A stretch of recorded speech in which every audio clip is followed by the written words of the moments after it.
The Australian government is in full-blown crisis. The Liberal leadership stoush today forced the suspension of the House of Representatives. 3 contenders are now in the running to take over as Prime Minister, and the nation could face a federal election imminently.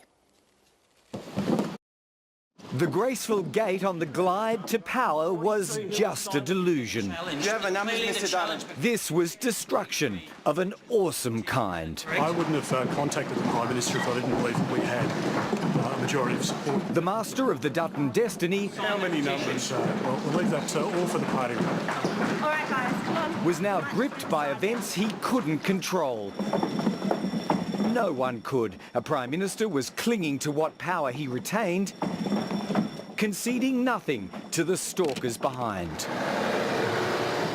Peter Dutton's charge had begun after daybreak in a phone call to Malcolm Turnbull, claiming he had a majority of 84 Liberals on side. I asked him to convene a meeting of the Liberal Party at which I would challenge for the leadership of the Parliamentary Liberal Party. Soon, Cabinet Senate power trio quit as one. We advised the Prime Minister of our judgment that he no longer enjoyed majority support in the party room. I urged him to call a party room meeting. Minister after minister walked, and when Parliament began... As we forgive them that trespass against us. Its front bench was bare, inviting Labor to seize the initiative with a bid to have Peter Dutton hauled before the High Court on suspicion of breaching the Constitution. The result of the division is ayes 68, noes 69. The question is therefore negatived.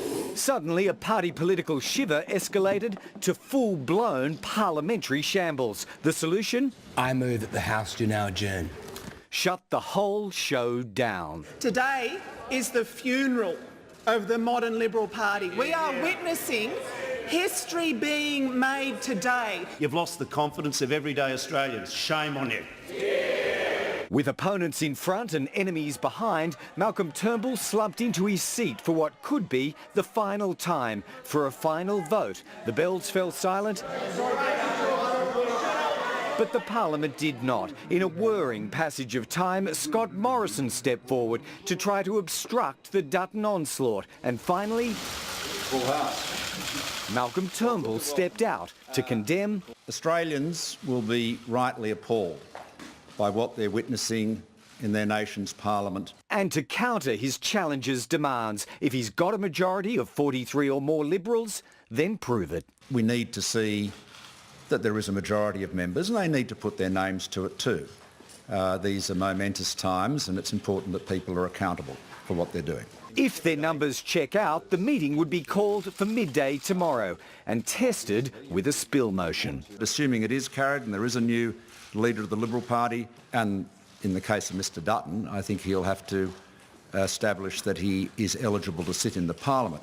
I, Peter Craig Dutton. Advice will come from the Solicitor General on whether Mr Dutton's even eligible to be an MP, let alone PM. It's politically primed and weaponised. This issue of eligibility is critically important.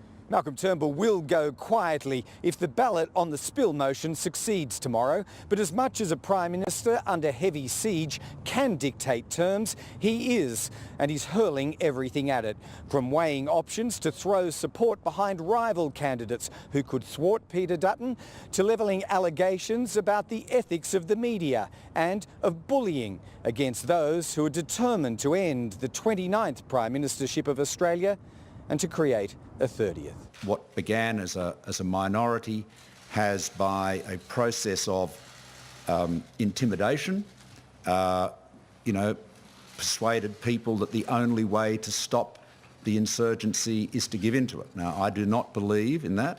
I've never done that. I've never given in to bullies. But I want to thank you all very much. Thanks a lot. If the advice